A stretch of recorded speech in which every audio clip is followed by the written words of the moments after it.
I grew up in a small Midwest town, surrounded by endless fields and a close-knit community.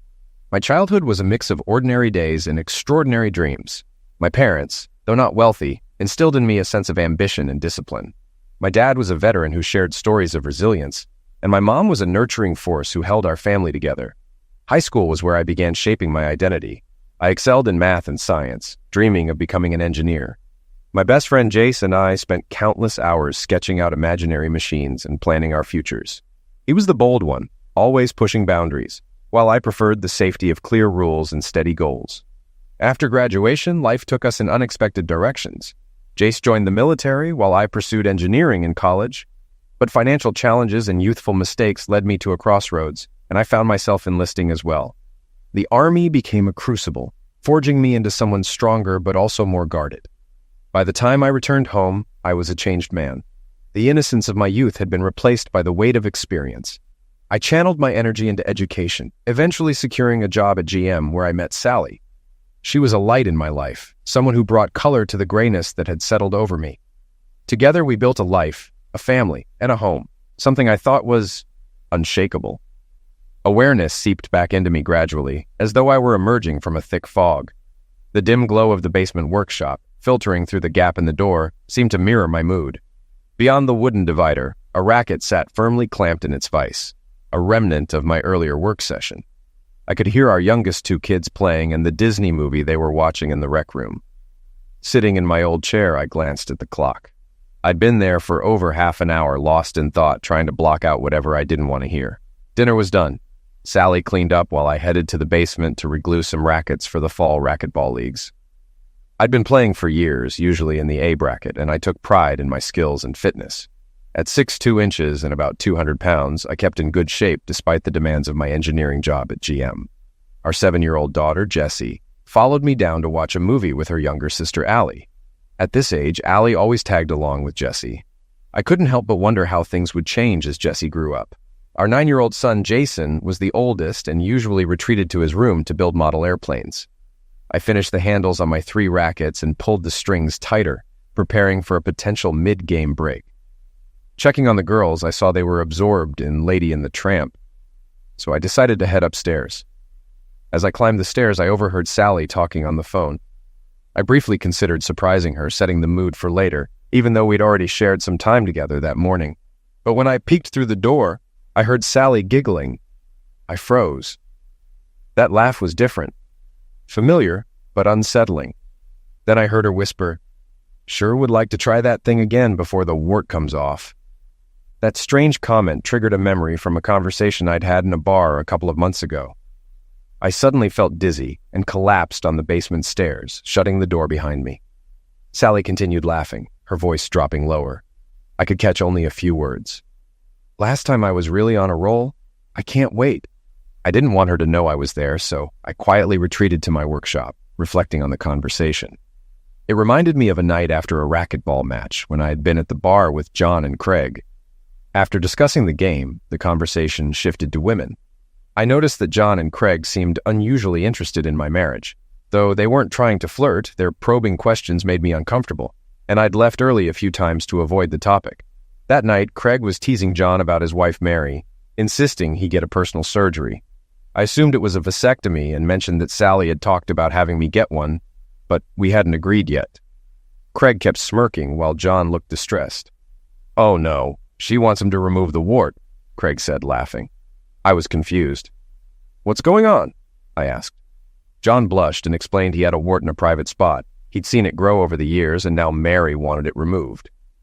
John wasn't so much concerned about the money as he was about losing his advantage in attracting other women, as the wart seemed to be a topic of interest. Realizing I wasn't comfortable with their conversation, I decided to leave. Now, sitting in the dark, I couldn't believe Sally could be involved in something like what her phone call suggested. Sally knew John and Craig from racquetball, but I didn't think they'd ever met her. The pieces started connecting, and I couldn't ignore the possibility that something was going on.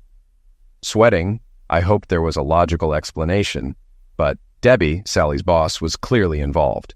Debbie had been with the company for 5 years and had become a close friend to Sally. They'd bonded when both were pregnant, and over time their families socialized a few times, though we were never close. John and Craig had joined the Wise Racquetball League a couple of years ago. Despite similar family situations, we only socialized at games or afterward over beers, never with our families. It wasn't until recently, when I mentioned the store where Sally worked, that I learned Debbie was an acquaintance of John and Craig. They had attended the same high school, and John mentioned they saw each other a couple of times a year. About 2 years ago, when Allie was in the midst of the terrible twos, Sally had been struggling. Jessie went to daycare, and I was working extra hours. One night, Sally broke down from exhaustion, and after comforting her, I offered to take full responsibility for the kids on her next day off so she could get a break. She thanked me and said she'd think about it. A couple of weeks later, Sally said she'd talk to Debbie about needing a break. Debbie suggested a shopping trip to upscale malls in Detroit. Though I had reservations, I agreed. Sally and Debbie left on a Saturday morning, checked into a motel, had dinner, and saw a movie. I insisted on getting the hotel info, which she provided. The next day, they checked out, went to another mall, and returned home by 5 p.m. Sally was grateful for the trip and hugged me when she got home, sharing all the details. She hadn't gone overboard shopping, but bought a few nice things for herself and the kids. I was glad she had a good time, and the kids were well behaved, so I had no complaints. Over 2 years ago, after Sally's first shopping trip with Debbie, it became a regular thing. Every few months, they'd leave Saturday morning and return late Sunday. I didn't mind much. I enjoyed time with the kids, and Sally seemed happy. I couldn't recall any major changes at first, but after the second trip, Sally returned in a different mood, sullen and a bit nervous. When I asked, she said it was nothing, just that her period had started. I recalled that since then, we hadn't been intimate on the nights she returned, but we always were a few days before she left. I hadn't thought much about it until now. Sally called me from the top of the stairs. "Phil, it's bath time for the girls. Can you send them up?" I sighed and went upstairs to gather them. I tried to stay calm, but emotions were building inside. When I returned, Sally was in the kitchen, flipping through a cookbook. She smiled, looked me in the eye, and asked, "Is something wrong, honey?" I mumbled about a cracked racket, but kept studying her, looking for signs. She seemed normal, just Sally, my wife. She kissed me and mentioned Debbie had called to plan another shopping trip. When she said it, her eyes narrowed and she quickly looked away. I knew something was off, and I wondered how long this had been going on. I tried to change the subject. "Do we have anything planned for next weekend?" I asked. She said there was nothing on the calendar. I suggested a VFW event on Saturday, but she wasn't interested. "I don't care if your dad goes," she said. "I'm not going. It bores me to tears." I pushed, suggesting a family trip to Cedar Point, but Sally got defensive.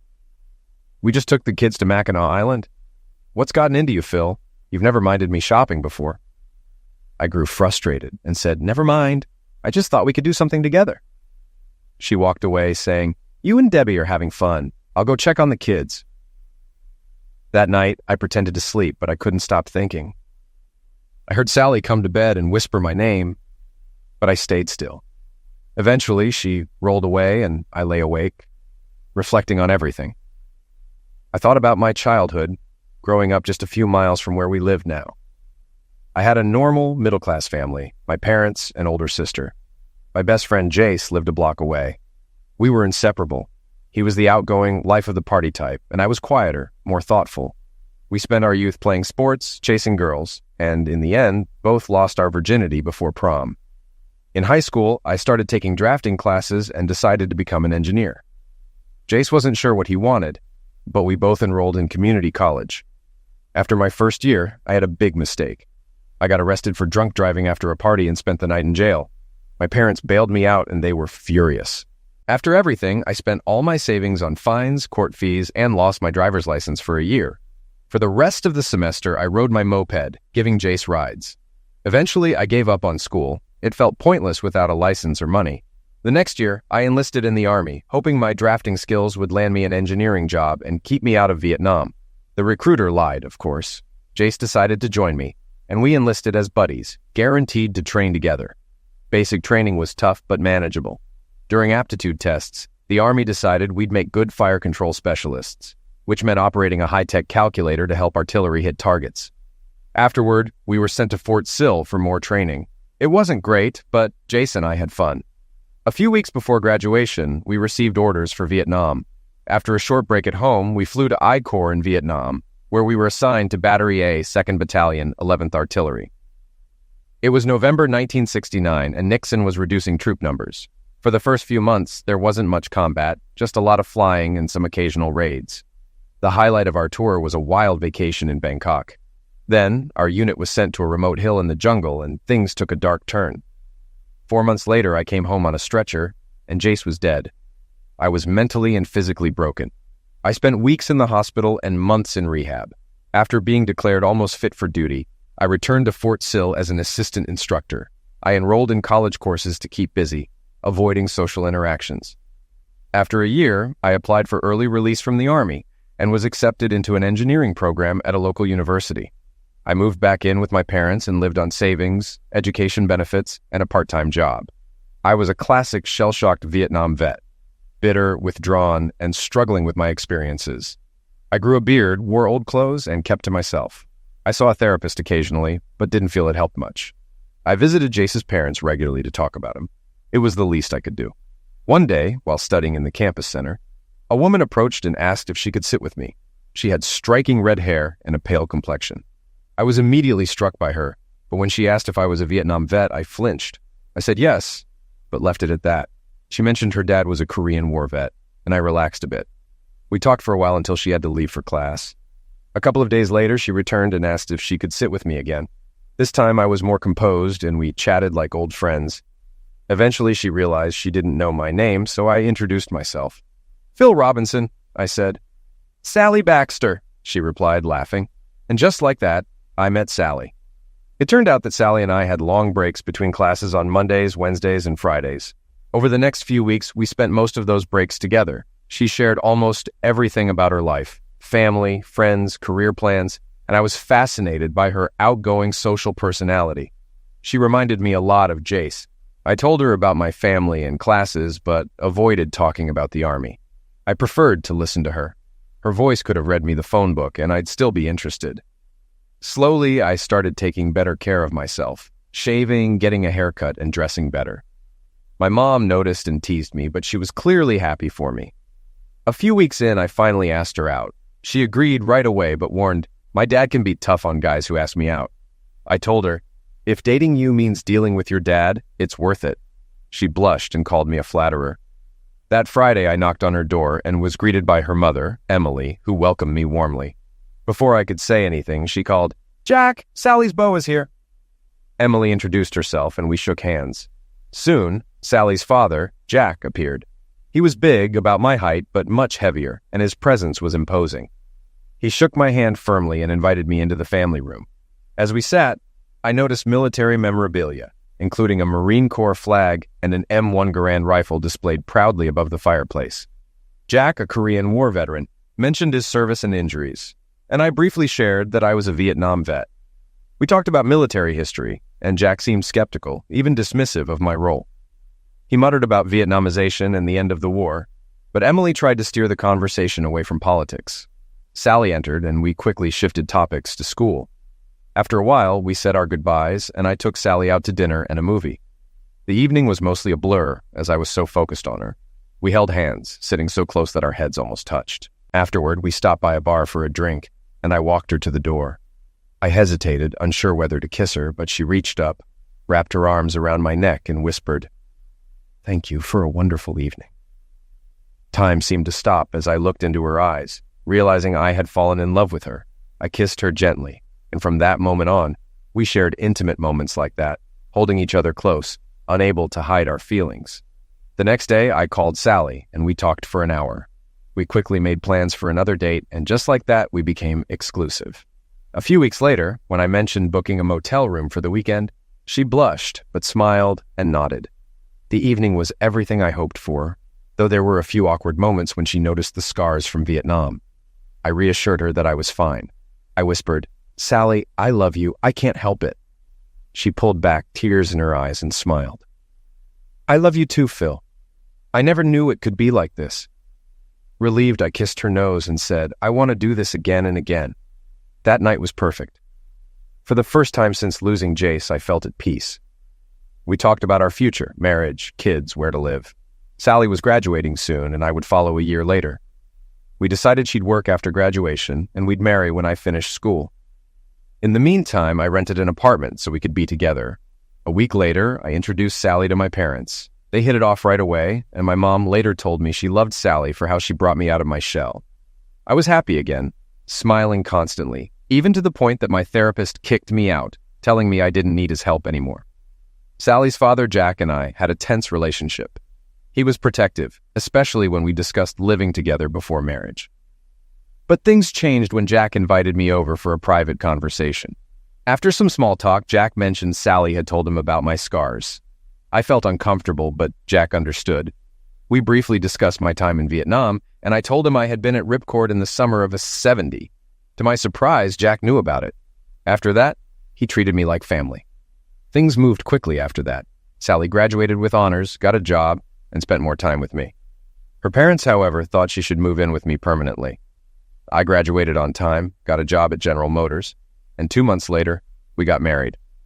We bought a small house, and a year later, our son Jason was born. 2 years after that, we had Jesse, and then Allison 3 years later. The birth of our kids changed everything. Sally worked part-time after Jason was born and planned to return full-time once the kids were older. Meanwhile, my work evolved as I transitioned into automated manufacturing. By the time Allison was born, I was part of a team learning about the first computer-aided design systems. Life was good. We had plenty of money, 2 cars, and a nice home. Over the years, we expanded with a new bedroom, bathroom, and rec room. We had 3 healthy, beautiful kids and took family vacations every year. Twice a year, Sally and I sent the kids to their grandparents for a long weekend. I always thought our marriage was strong. We loved each other openly, holding hands, hugging, and sharing affection. I often told Sally how lucky I was. But recently, I wasn't so sure anymore. Sleep became elusive, and I spent most nights staring at the wall, barely getting any rest. I skipped my usual morning workout and instead sat at my desk, trying to figure out what was going wrong. I couldn't ask Sally directly. If she was hiding something, she might not tell me the truth. I wasn't even sure what the truth was, but I had a sinking feeling that something was off. I loved Sally and the kids. The thought of losing them terrified me, but the idea that Sally might not love me anymore was even scarier. For days, I felt like a zombie, distracted and disconnected from everything. It wasn't until Jace mentioned my behavior that Sally noticed. I brushed it off as work stress. On Tuesday, I returned to my routine and played racquetball. John and Craig were there, as usual. I'd never seen one without the other, and something about their closeness started to unsettle me. They acted like they shared some secret, and when they smirked at me, I began to see them as rivals. We played a few casual games, but my mind was elsewhere. By Wednesday, I decided to check on their whereabouts. I called John's house, and his wife said he was going to a business conference in Detroit. When I called Craig's house, I got the same answer. My heart sank. I didn't need proof. This was it. I knew they'd met up together. But how far had it gone? I was furious. A voice inside me said, "Do something." That Friday, I stopped by my parents' house. They were renovating in preparation for a potential move to Florida, but I needed their support. After some small talk, I finally blurted out, "I think Sally is cheating on me." The words broke something inside me, and I cried for the first time. My parents were shocked. Mom whispered, "No, not Sally. She wouldn't do that to you." Dad asked, "Why do you think that?" I told them everything. What I had overheard, what I'd learned. Mom cried quietly, and Dad comforted her, asking, "What do you need from us?" "I need to know for sure. Can you take the kids tomorrow and keep them until Sunday? I have to be where they'll be tomorrow night." Dad hesitated, then agreed. "Sure, Phil, but I pray this is all a misunderstanding." "Yeah, me too," I said, though I wasn't sure how it could be. I left feeling hollow, uncertain of what came next. When I got home, Sally was cheerfully finishing dinner. She greeted me with a hug and a kiss, saying, "The kids are in the break room. Dinner will be ready in 20 minutes. She seemed preoccupied, practically buzzing with energy. It struck me that we hadn't been intimate since the previous Saturday, and we'd missed our usual midweek meeting. I'd been in a bad mood all week, taking sleeping pills to get through the nights, and Sally never mentioned it. I hesitated, then suggested, "How about we put the kids to bed early and have some time for ourselves tonight?" Sally stepped back, and her smile faltered. "I got my period early today," she said, clearly uncomfortable. I forced a smile. "Okay, I understand." She gently stroked my cheek and promised, "As soon as my period is over, I'll explain everything." I nodded, muttering, "Then it's a date." She hugged me and returned to cooking. I slowly headed upstairs, anger brewing inside me. I now knew she was saving herself for tomorrow's date. The voice in my head grew louder. Do something. At dinner, I struggled to hide my emotions. The kids chattered away, unaware. Could this be the last time we had dinner together as a family? The thought brought tears to my eyes. The next day, we followed our usual Saturday routine. The kids cleaned their rooms, then watched cartoons. I spent time in the garage until Sally was ready to leave. She came downstairs with her suitcase, reminding the kids to behave while she was gone. Allie clung to her, demanding she buy her something. Sally promised, kissed Allie goodbye, and left for the hotel. I watched her drive off, holding Allie in my arms. Once she was out of sight, I turned to the kids and told them we were going to Grandma and Grandpa's house for the night. They packed quickly and we headed out. At my parents' house, Dad gave me a concerned look. Good luck, Phil. I hope you're wrong. I hope so too, I replied. Thanks for helping. I'll call you in the morning. I left, switching cars at Avis to avoid recognition. Back home, I sat in the kitchen, replaying the week's events. The phone finally rang around 1 a.m. It was Sally. Is that you, Phil? Yeah, it's me. Is everything okay? I asked with a touch of sarcasm. We're fine. We stopped for lunch. We're in room 168, 555-645-0168, she replied, before rushing off. Debbie's waving at me. We're spending the afternoon at Meadowbrook Shopping Center. I'll see you tomorrow. The phone clicked off without her saying, I love you. That morning, she hadn't said it either.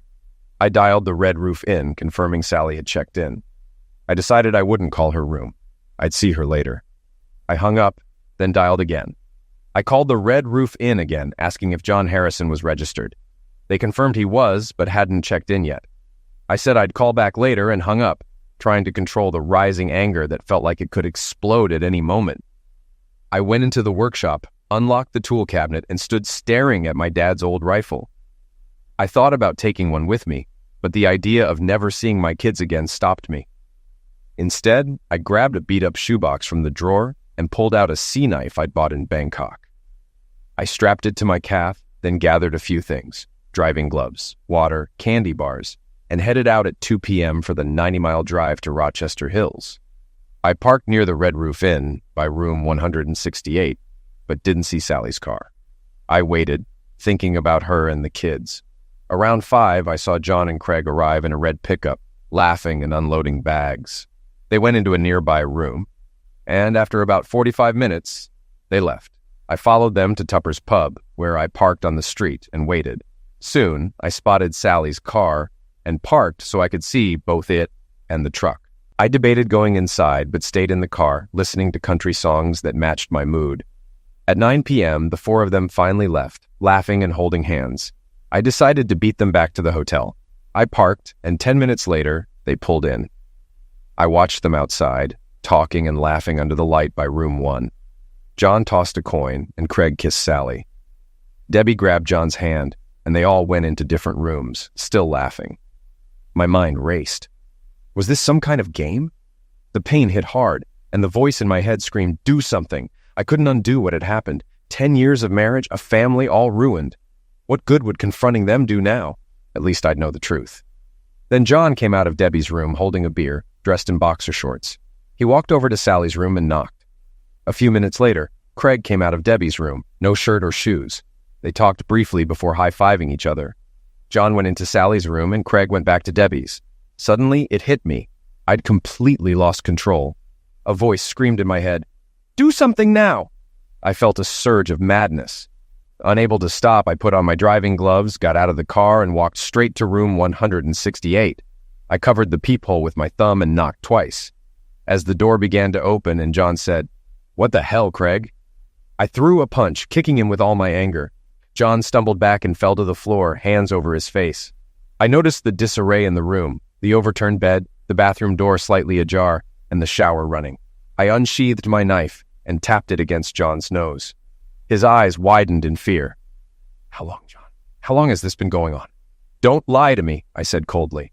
2 years, he stammered, eyes wide.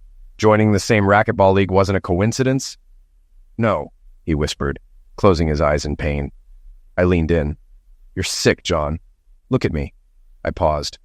If you ever go near Sally or any other married woman again, I'll find you and make sure you regret it. Understand? Yes, he wheezed, terrified. Suddenly, I smelled something foul. The shower stopped, and I heard Sally's voice. Hey, John boy, I thought you were joining me in the shower. I turned, just as Sally appeared in the bathroom doorway, towel in hand, her face draining of color as she saw me. Shock overtook her as the towel fell to the floor. "John Boy doesn't seem well," I growled, stepping toward her. Panic flashed in her eyes as she slammed the bathroom door shut. I walked over to the nightstand, cut the phone cord with my knife, and sheathed the blade. Then I stormed out, but not before throwing the phone violently into the bathroom door, causing a loud crash and a terrified scream from inside. I stepped outside, took a deep breath, and realized I wasn't done yet. I headed to the next room. I knocked on the door of Craig's room. When it opened, I punched him under the chin. He went down, and Debbie, wide-eyed and in a panic, sat in bed. I checked Craig's pulse. He was fading. I went to the nightstand, pulled the phone cord, and turned to Debbie. "If you tell your husband about tonight, tell him I said hi," I said sarcastically, then added, "or maybe I'll tell him myself." I tossed the phone into the corner and left. Outside, I looked up at the sky and took a deep breath, the tension gradually fading.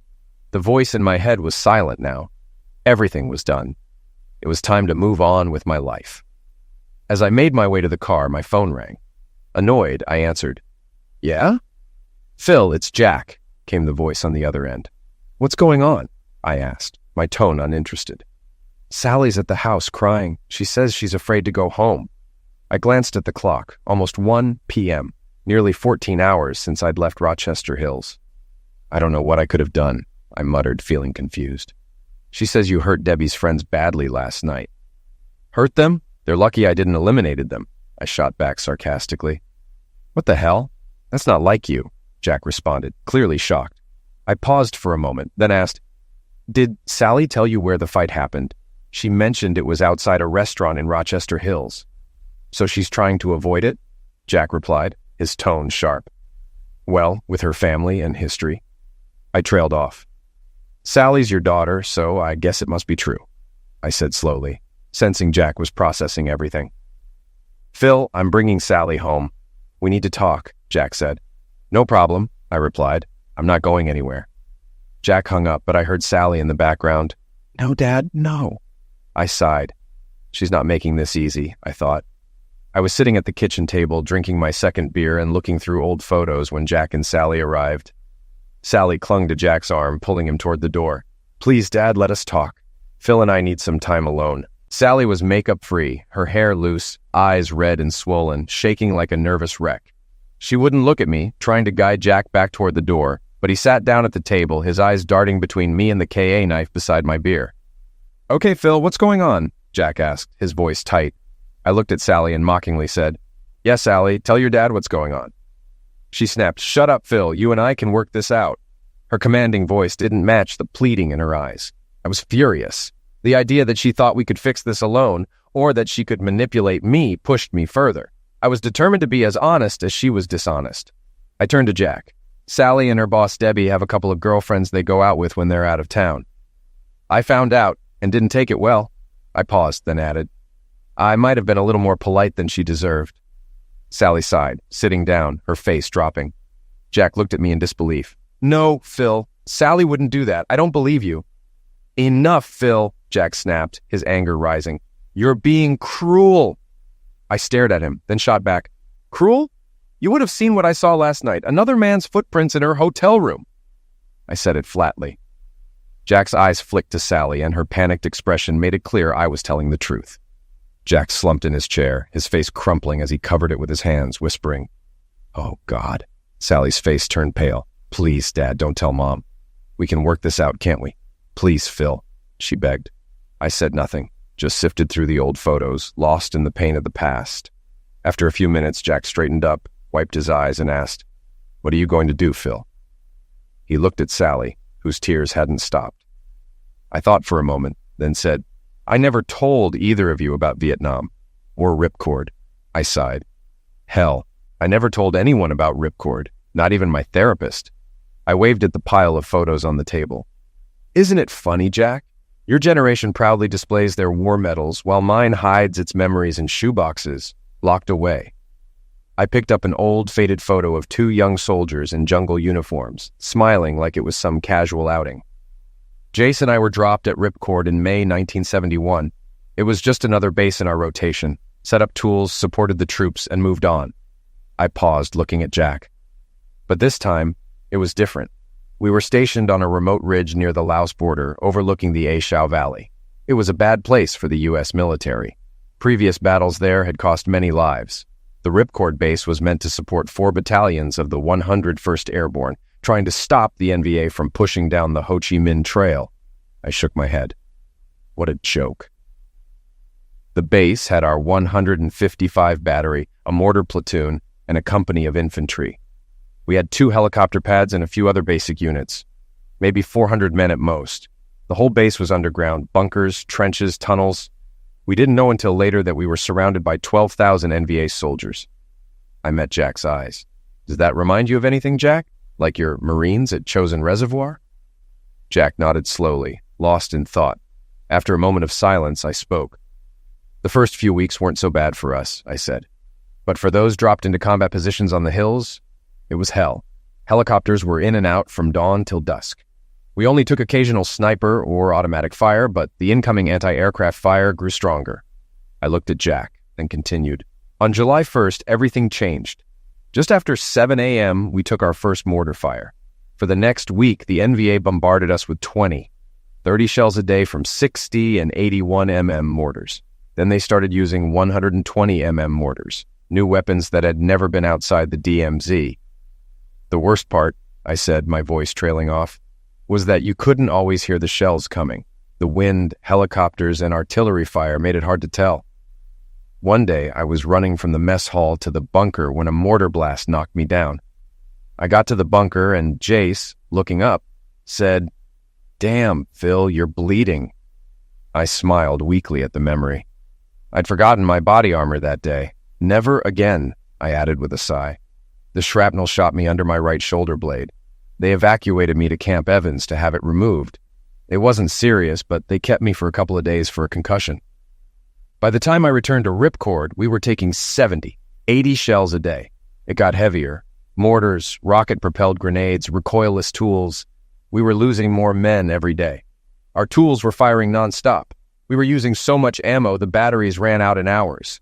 Chinooks brought in more shells, while .51 caliber NVA fire rained down on them. Once they dropped off ammo, we rushed in to load the tools. I paused, recalling the chaos. During one of these operations, I took another half-dozen shrapnel wounds. Between the constant bombardment, our regular work, and bringing ammo to the tools, we were beyond exhausted. Planes, F-4S, Phantoms, even B-52S, were constantly around, bombing the hills. Smoke and tear gas from the NVA lingered in the air. And after July 8th, when we first spotted the dinkies in the wire, we were on high alert every night. We knew an attack was coming, we just didn't know when. The room was quiet, the weight of the moment settling in. Jack's face was grim, and Sally looked like she was bracing herself. I took a deep breath.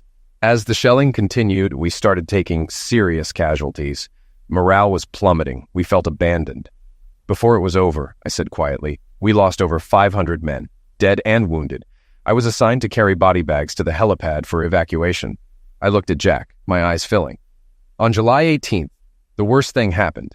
A Chinook carrying howitzer shells was hit and crashed over a battery and ammo supply point. The explosion was massive. The battery burst into flames and explosions kept going for hours. All 6 tools were destroyed and dozens of men were injured. I paused, the image still fresh. We rushed to the battery to help. Many of the wounded had severe burns from the aviation fuel. Jace and I lifted one machine gunner onto a stretcher.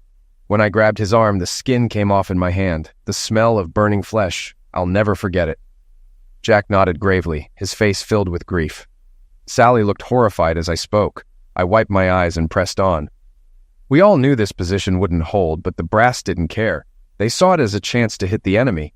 After all, we had almost 4 NVA regiments in one spot. A few nights later, I said, my voice growing colder, we went on high alert. We were hit with automatic weapons fire around the perimeter. Jace and I set up an M60 in a trench in front of the FDC bunker, ready for an attack. The mortar platoon kept firing flares, and the infantry returned fire along the jungle's edge. Every few minutes, I continued, artillery ships flew overhead, firing rockets and miniguns at suspicious targets. Jace and I didn't return fire often, to avoid drawing attention to our position, especially since there was an infantry squad just 20, 30 yards ahead. This night, I went on, my tone distant. The infantry kept popping up and firing grenades and automatic weapons. Then suddenly, 20 mm mortar rounds hit their position. The ground shook as we dove into our foxhole. I paused, the danger still fresh in my mind. When we peeked out, the infantry trench was completely buried. We quickly took up firing positions, and Jace started shooting while I fed him ammo. The platoon sergeant crawled over, and we told him what happened. He nodded, ducked down, and rushed off for more ammo. I swallowed hard, forcing myself to continue. Just as we were finishing the last ammo belt, I heard an M16 shot. It felt like being hit with a baseball bat in my back and thighs. I collapsed on the edge of the trench, staring into Jace's eyes. I saw the realization in his face, but he couldn't speak. I held his hand. He squeezed it once, then the light left his eyes. I knew it was over. My throat tightened. My best friend, my brother, was gone. I felt completely alone. I wiped my eyes again, hearing Sally sniffle, but I wasn't sure whether it was for Jace or her own emotions. I took a deep breath and went on. I looked up to see Corporal Tran standing in front of us, an M16 aimed at us. Tran was one of Kit Carson's scouts, a North Vietnamese deserter. He fired a whole clip at us. I took a couple of bullets in my back, but my body armor saved me from worse, though I had broken ribs and a severe concussion. One bullet shot my thigh but didn't hit bone. I started to go into shock, realizing Jace was gone and I'd been shot. I paused, steadying myself. I fought to stay conscious. I couldn't let myself pass out. I focused on anger, thinking of getting revenge on the enemy. As the rage built, my vision blurred, and my mind clouded with hatred. Tran noticed I was moving and tried to shoot again, but he had emptied his clip. I played dead, and he must have decided I was done. He dropped his rifle, jumped over our trench, and started waving a flashlight, shouting in Vietnamese. I pressed on, shaking as I recalled the chaos. Then a rocket-propelled grenade flew from the bushes, narrowly missing both of us. Tran kept waving his flashlight like a madman. Through the flare light, I saw 3 figures, sappers, emerge from the jungle, wearing satchel charges and holding AK-47s. I barely had the strength to stand, but I grabbed the M60 beneath Jace and aimed at them. I fired 2 long bursts before the belt ran out. The sappers went down, and Tran stared at me, shocked. He screamed, spitting as he grabbed a machete from his belt. Most scouts carried them to navigate the jungle, I added. I barely had time to get my foot on the trench's edge and push off before Tran lunged at me. I dropped the M60 and grabbed my knife. We were almost unconscious, but I managed to get on top of him. He reached for the machete, but never got it. I closed my eyes, my voice barely a whisper. I don't know how long I sat there, surrounded by the flickering light of flares, explosions, tracer rounds, howitzers rumbling, and the smell of cordite and burning debris. It felt like I was in hell. I continued hoarsely. Eric, my platoon sergeant, pulled me by one arm and Lieutenant Dixon by the other. Dixon was shouting for me to get to the bunker, napalm was coming, and we were too close to the wire. I took a sip of beer, tracing my knife across the purple hearts on the table. Jack and Sally were silent. I couldn't bring myself to look at them. I went on. That's when I lost consciousness. I woke up in a medical bunker with an IV in my arm. A battalion surgeon and corpsmen were working on me. Doc said I'd probably survive and that they'd evacuate me at dawn, I added, my voice shaky. I was flown out around noon, miraculously. Every helicopter was under heavy fire. 2 had already been shot down. Mine took several hits, one that liquidated the crew commander. But by then, they'd decided to evacuate Ripcord. I paused, looking at the table. They took everyone out on the 21st and bombed the place. I didn't care. 24 hours later, I was on a flight to Japan, then transferred to Walter Reed for a month. I sighed deeply. While I was there, some colonel who probably never heard of Ripcord handed me a medal for eliminating my enemies. I took the silver star from the box and placed it beside the purple hearts. It was the same one on Jack's mantle. I shook my head. The doctors treated me well, but mentally I wasn't fine. I had nightmares every night, couldn't shake the sounds, smells, and faces of the dead and wounded. I paused, looking away. I missed Jace's funeral, but went home before reporting to SIL Base. I visited Jace's parents. It was the hardest thing I've ever done. They wanted to know about Vietnam, what happened to Jace, but didn't ask a single question. I swallowed, struggling to speak. Why did I survive and he didn't? I said softly. I ask myself that every day. I stared blankly ahead, lost in thought. I was in therapy, but felt withdrawn from the world. I did the bare minimum at Fort Sill and buried myself in college drafting to avoid socializing. When I left the Army, I moved back with my parents and went to school, not because I cared, but because I didn't know what else to do. I looked up at Sally. "Then I met you," I whispered. Sally lowered her gaze, her voice trembling. "You brought me back to life. You were happy, engaged in everything, beautiful inside and out, everything I thought I wasn't. You made me want to live again. You gave me a glimpse of what life could be." She paused, her voice breaking. "I fell in love with you. You saved me, and you gave me 3 beautiful children. I'll always be grateful for that." I sighed. For a while, we just sat there, not moving. Finally, Jack cleared his throat. "What now, Phil?" I turned to him, tired. "Jack, I've been betrayed twice in my life. Both times, I lost my best friend." Sally started sobbing. "No, no, no." The room was silent. Sally cried. Jack and I had tears in our eyes. Jack asked quietly, "Are you sure, Phil, you want to throw it all away over one mistake?" Sally lifted her head, a flicker of hope in her eyes. I knew what I had to say would end our marriage, but I couldn't let the lie stand. I shook my head. "The mistake wasn't just one, Jack." I looked at Sally, my voice firm. "I found out last night that Sally's been cheating on me for almost 2 years, and it wasn't just with one man." Sally sighed, closed her eyes, and shook her head, sinking deeper into her chair, looking even paler than before. I turned to Jack. "Does that answer your question?" I asked. Jack stood up slowly, his eyes full of sorrow as he looked at Sally.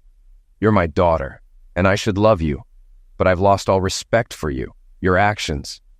He trailed off, unable to find the words, just shaking his head. Sally reached out, but Jack pulled away. He looked at me and said firmly, "Phil, you don't deserve this. Do what you have to do, but don't hurt her." I couldn't take it anymore. "No, Jack, I'm beyond that," I replied. "But if it makes you feel better, take this." I slipped the knife back into its sheath and handed it to him. Jack accepted it silently, then turned to leave. His shoulders slumped, and I could tell he was already thinking about how to tell Emily when the door closed behind him. The phone rang, but neither of us moved or spoke. The ringing eventually stopped, and the silence was deafening. Finally, I broke it, staring blankly ahead. "I thought the cops would be here this morning, not your father."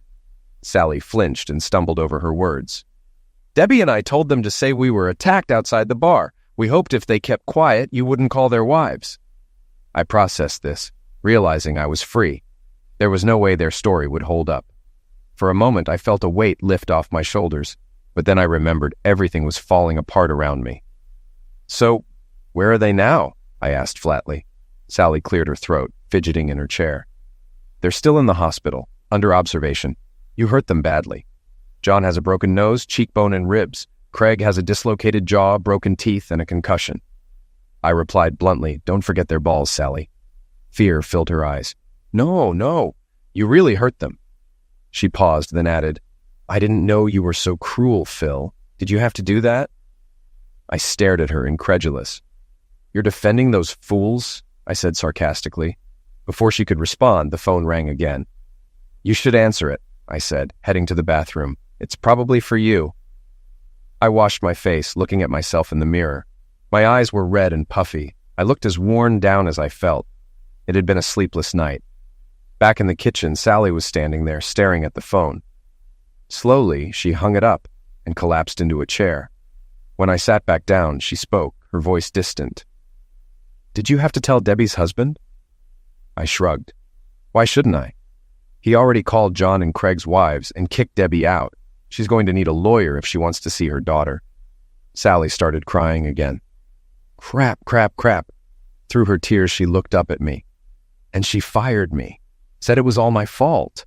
I laughed bitterly. "Oh, that's just perfect." I paused. "Tell me, Sally, who introduced you to John and Craig? It was Debbie, wasn't it?" Through sniffles, she asked, "How did you know?" I smiled grimly. "When I told Josh about what you and Debbie did last night, he didn't believe me. Called me a liar, accused me of trying to ruin his marriage. But when I mentioned John Harrison's name, he turned pale and started swearing. First time I ever saw him angry." I paused. You told me years ago that Debbie's second marriage was strained and she was estranged from her parents.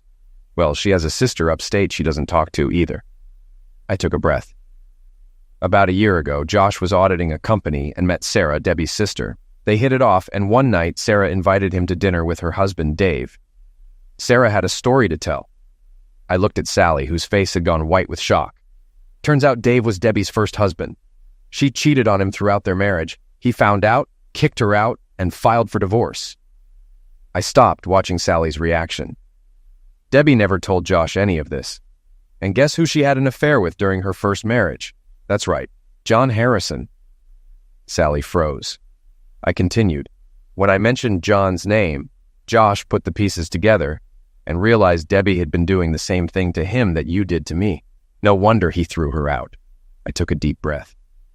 And like Josh, I'm wondering how long you've been fooling around with me, I said firmly. Sally cried again. Oh my God, Phil. It was just John and Craig, just during our shopping trips. Please believe me. I hadn't thought about anyone else until Debbie mentioned it. Before our first shopping trip, she sat there, twirling a handkerchief, crying and begging. Please, Phil. I don't know how I ended up here. It's like I woke up from a nightmare. When I walked into the bathroom and saw you there, I didn't say anything, just looked at her grimly. Encouraged, she spoke quickly. I knew Debbie liked to play, but I didn't expect her to hook up with anyone on our trip. She paused, biting her lip. John showed up at the restaurant. Debbie said she'd known him since high school, but I suspected that wasn't true. He was charming, flirted, danced with both of us, complimented me a lot. I had a few more drinks than usual, and when his hands got too familiar on the dance floor, I pretended not to notice. Later, Debbie went with John to the room next to ours. I realized she set the whole thing up. The walls were thin, and I could hear them all night. That explains why you were like that when you came home, right? I looked at her with disgust. Sally, you're unbelievable. Sally hung her head and wiped her eyes. The next morning, John was gone. We had breakfast, and Debbie went on and on about their night together, raving about him the whole way home. She paused, then added, over the next few months, Debbie and I had lunch a couple times a week. She'd always talk about John and how much fun they had. That's when I first heard about his wart, Sally said softly. Debbie joked I should try it, but at first I just laughed it off. The more she talked, though, the more the idea stuck in my head. A few months later, when another shopping trip came up, Debbie confessed that John really wanted to be with me, and she didn't mind. I laughed, but I asked her what she'd do if I went along with it, Sally continued. She said John had a friend, Craig, who would keep her company. I didn't say no, though I don't know why. I told her I'd think about it, but I wasn't sure I could. Sally looked at me, but I just stared back blankly. I knew it was wrong, Phil, but I thought I could do it and no one would ever know. She looked down again, her voice soft. That Saturday night, John and Craig came to the restaurant. We had dinner, drinks, and then went to a nightclub. We split into couples and I ended up with John. I'd had enough to drink by then and convinced myself it was fine. Everyone was having a great time. Later, we went back to the motel and John and I went to our room while Debbie and Craig went to theirs. Sally fell silent, staring at her hands. I finally spoke dismissively. So, was it what you expected? Sally looked at me with tears in her eyes. It was fine. It wasn't better than what we have, but it was exciting because it was wrong, and I could pretend to be someone else. You mean it wasn't just okay? I said bitterly. He turned you on so much that you forgot about your husband at home? The one who takes care of the kids so you could be alone? Sally turned away, fighting a sob. Yes, she whispered. And Craig, my husband, I said sarcastically. Without looking at me, she replied. After we slept with John a few times, Debbie joked she was starting to miss him. I didn't think much about it, but the next trip, when we split into couples, I danced with Craig most of the night. Later, he came to my room and we spent the night together. It didn't seem like a big deal. Then, a couple trips later, John and Craig swapped in the middle of the night. I didn't realize at first until I woke up and realized the man in my bed wasn't the one I started with. Sally looked at me sadly. I felt like two different people living in two different worlds. I liked our life, our family, but I got hooked on those weekends. I thought I could have both, and you'd never find out. How stupid was I? Damn stupid, I agreed. And then when you saw me at the motel, I looked in the mirror and realized what I had become. she whispered. I stood up and looked down at her. Interesting story, Sally. Too bad it doesn't have a happy ending. Or maybe it does for you. I'm going to get the kids. Tonight, after Allie's asleep, we'll sit down with Jason and Jesse and tell them their parents will be living apart. I'll leave out the details to minimize the trauma. I'll sleep on the couch until I figure out what comes next, Sally shouted after me, crying. Phil, don't do this. I love you. Please, don't. I turned to her. Why not? Through sobs, she begged. It was only a few nights a year. I never saw John or Craig outside those weekends. Please, Phil, forgive me. Let me fix it. Forgive you? I shook my head. Forgive you for being a promiscuous for other men a few nights a year? For giving away the thing you valued most, yourself? For destroying my trust? My belief that we belong to each other? I sighed. And how do you fix that? Can you undo it? Can you not be with John or Craig? Because that's what it takes to make it right. I looked around the kitchen. The family photos, the kids' drawings, Allie's baby chair in the corner, everything that made this place a home. I spent most of last night thinking about how I'll feel in 6 months, a year, or 5 years. I might forgive you, but I won't forget. I paused, my voice breaking. Every time I see you, I'll remember last night. Every time I hear your voice or your name, I'll think of it. And that, Sally, I can't live with. I stood silently for a moment, barely noticing Sally rocking back and forth, crying, whispering, No, please, God, no. A few minutes later, I spoke softly. Can you answer me one question, Sally? She looked up at me, empty-eyed, like a condemned prisoner awaiting the sentence. You lost the man who loved you more than anything. You lost the respect of your parents, my parents, and me. You lost your job. And someday, you'll have to explain to our children why you destroyed our family. Was it worth it? After a long silence, broken only by her sobs, I turned and slowly walked out the door.